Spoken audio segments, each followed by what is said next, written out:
I got a call earlier this week from a client of one of my agents, and let's call the client Mrs. Diablo. And she was concerned, or actually kind of angry, that she'd been listed with our brokerage for 3 weeks and she had not had any open houses yet. And so she's calling me to complain. And I'm talking with her, trying to smooth her feathers out a little bit, and I finally asked the question, well, you know, when you and my agent first sat down and met, did you talk about open houses and having them done for you? And she says, no, we never talked about it, because I know that that's what you people do to sell houses. I gotta love that, you people. But we didn't need to, because that's what I expect, and I know that's what you do.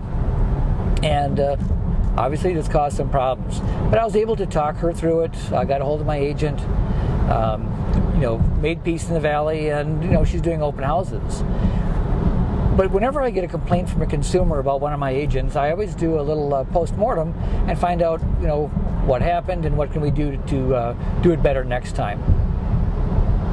And part of my advice to my agent was, you know, you really need to set the expectations and then meet the expectations and do this as early as you possibly can.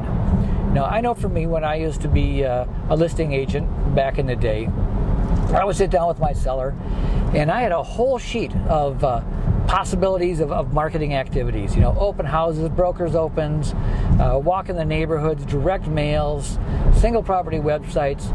And I would go through this list with my sellers, and we would check off which ones they expected to have done, what they wanted to have done, and then the frequency, how often we were going to do this for them. And so then literally we were all on the same page. I also talked about communication. You know, how often do you want to be communicated? How do you want to be communicated to? Is it texting? Is it phone calls? Is it personal visits? And we would sign off on this. I also did the same thing if we, you know, and I'm guilty of it, it's like anybody else, of taking an overpriced listing.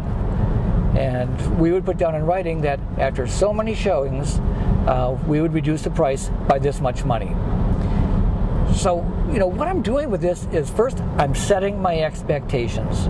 And, you know, being very, very consistent over what's going to be done, when it's going to be done, how often it's going to be done.